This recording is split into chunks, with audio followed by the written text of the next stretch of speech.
Jadi sekarang kita sedang berada di Museum Pengkhianatan PKI. Sebelumnya perkenalkan, nama saya Nabila Nur Azmi dengan nomor absen 19.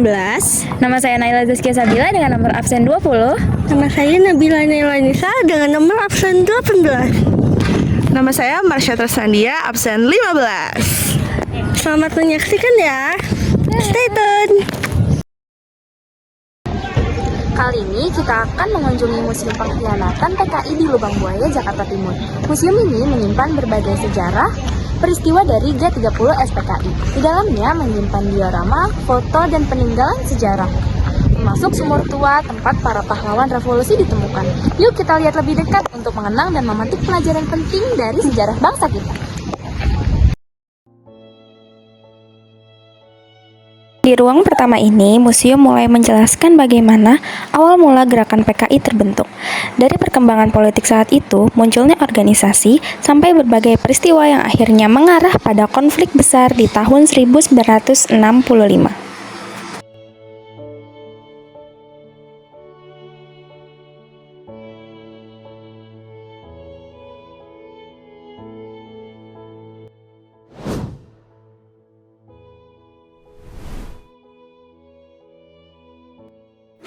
Baik, yang pertama kita akan ditunjukkan oleh peristiwa 3 daerah, yaitu kelompok komunis masuk organisasi pemuda, yaitu API, Pesindo, dan AMRI.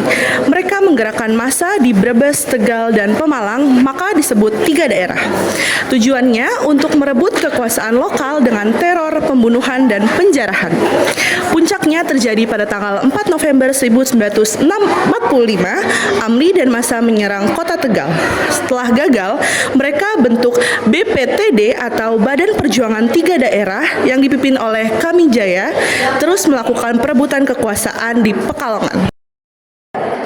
Setelah PKI muncul, PKI mulai melakukan pemberontakan dan juga kerusuhan di berbagai daerah.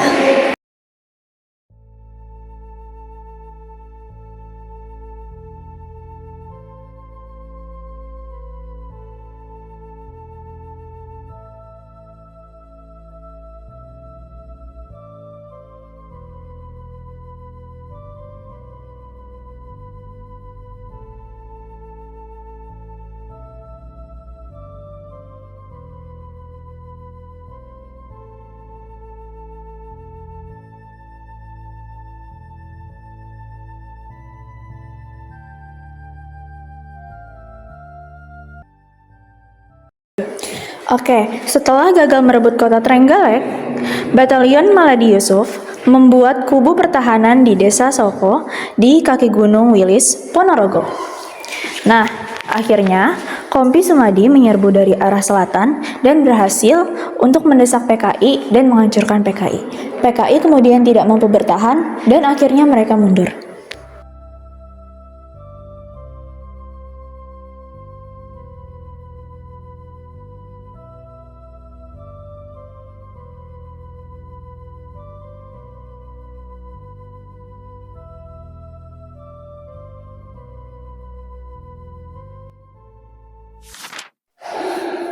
Pada tahun 1948, meletus pemberontakan PKI Madiun yang dipimpin oleh Musso. Dalam peristiwa ini, PKI berusaha mendirikan negara Soviet Indonesia dan melakukan pembunuhan terhadap tokoh masyarakat serta aparat. Namun, pemberontakan ini berhasil ditumpas oleh TNI. Memasuki tahun 1950-an, PKI bangkit kembali di bawah pimpinan DN Aidit. Mereka menyusup ke organisasi buruh, tani, dan pemuda, sehingga sempat memicu kerusuhan di beberapa daerah seperti Sumatera dan Sulawesi.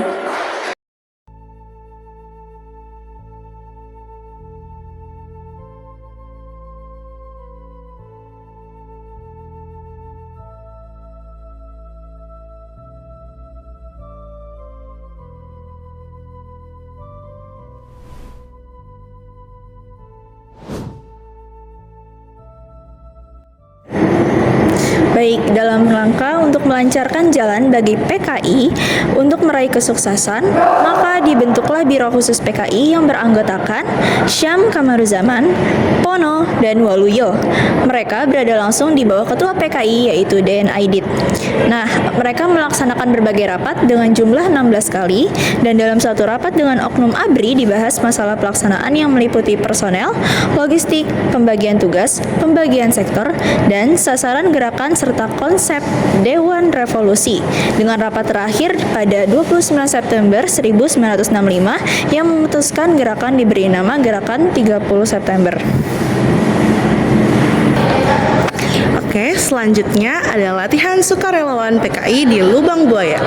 Untuk persiapan pemberontakan, PKI mengadakan latihan kemiliteran bagi para anggotanya.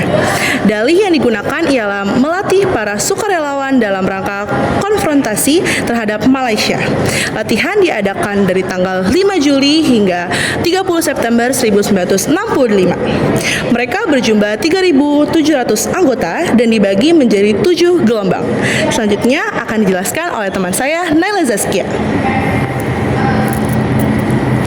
Oke, selanjutnya di sini ada jenazah para perwira Angkatan Darat dimasukkan ke dalam sumur. Pada dini hari, 1 Oktober 1965, 7 perwira TNI AD diculik di 30 SPKI dan dibawa ke Lubang Buaya, Jakarta Timur. 3 perwira dibunuh di rumahnya, 4 lainnya disiksa hidup-hidup, lalu dibunuh. Semua jenazah dimasukkan ke dalam sumur yang berdiameter 75 cm dan kedalaman 12 meter. Mereka ditembaki lalu sumur ditimbun tanah dan sampah untuk menghilangkan jejak.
Nah, di belakang saya terdapat sumur maut untuk mengubur 7 jenazah revolusi pahlawan revolusi.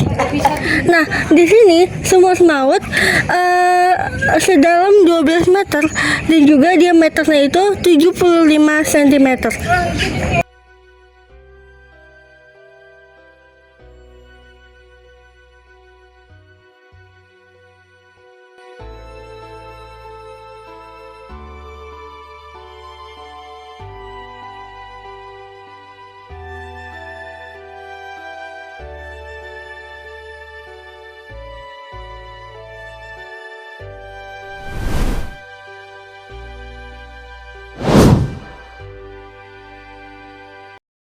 Selanjutnya ada peristiwa penguasaan kembali gedung RRI Pusat yang terjadi pada tanggal 1 Oktober 1965, tepatnya satu hari setelah peristiwa G30 SPKI. G30 SPKI menculik dan membunuh 6 orang jenderal TNI Angkatan Udara yang dinilai sebagai penghalang utama rencana mereka untuk merebut kekuasaan negara. Mereka merebut RRI Pusat dan gedung telekomunikasi lalu memaksa penyiar menyiarkan pengumuman soal Dewan Jenderal dan pembentukan Dewan Revolusi. Selanjutnya, pada siang hari, Majen Soeharto, Panglima Kostrad, mengambil alih komando memimpin pasukan RPKAD untuk merebut kembali gedung vital tersebut. Oke, karena tidak adanya tindakan tegas dari Presiden Soekarno terhadap kegiatan PKI, yaitu G30 SPKI, akhirnya menimbulkan reaksi di kalangan masyarakat. Nah, resolusi yang berisi antara lain pembubaran PKI dan tokoh-tokoh PKI diajukan ke pengadilan disampaikan kepada wakil pemerintah yang hadir pada tempat itu. Setelah G30 SPKI gagal di Jakarta, Den Aidit melarikan diri ke Jawa Tengah yang menjadi basis PKI. Ia sempat berpindah dari Yogyakarta ke Semarang, lalu ke Solo untuk menghindari pengejaran RPKAD. Pada tanggal 22 November 1965, dini hari, melalui operasi intelijen ABRI, persembunyiannya di Kampung Sembang, Solo terdeteksi. Saat penggerebekan, ditemukan tanda-tanda ada orang lain seperti sandal baru dan koper. Akhirnya, Aidit tertangkap ketika bersembunyi di balik lemari dan dibawa ke markas Koper Surakarta. Setelah ditangkap PDN Aidit, PKI pun dibubarkan. Lalu sisa-sisa pimpinan dan anggota PKI berusaha untuk membentuk partai PKI tersebut dan melaksanakan taktik gerilya. Kemudian, pada tanggal 27 Januari tahun 1973, peristiwa penumpasan gerakan PKI ilegal Irmani di Purwodadi pun terjadi.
Nah, teman-teman, di tempat inilah peristiwa G30 SPKI terjadi. 7 perwira TNI AD diculik dan dibunuh, lalu dimasukkan ke dalam sumur tua di Lubang Buaya. Mereka adalah Letjen Ahmad Yani, Maijen Suprapto, Maijen MT Haryono, Maijen S. Parman, Brigjen DI Panjaitan, Brigjen Sutoyo, dan Kapten Pierre Tendean.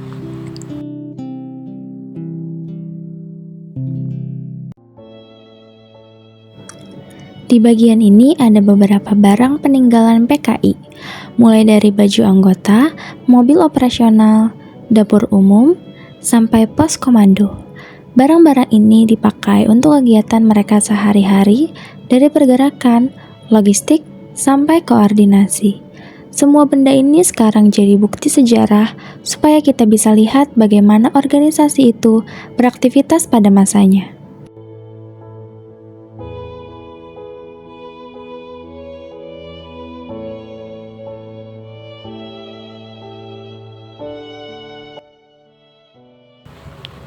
Patung-patung di Monumen Pancasila Sakti ini dibuat untuk menghormati para pahlawan revolusi tersebut.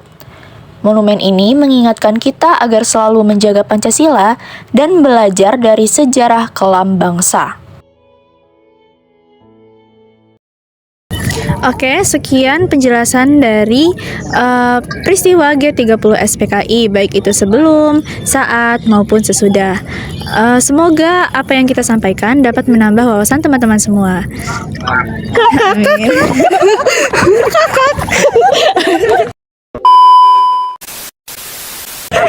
Oke, sekian. Ayo lanjut. Sekian penjelasan materi dari kelompok kami. Terima kasih. Dadah. Kenalan dulu siapa namanya? Halo, saya Ari Ini siapa? Silodong. Oh iya, ini siapa nih? Iboy. Asik. Ya udah ya, udah.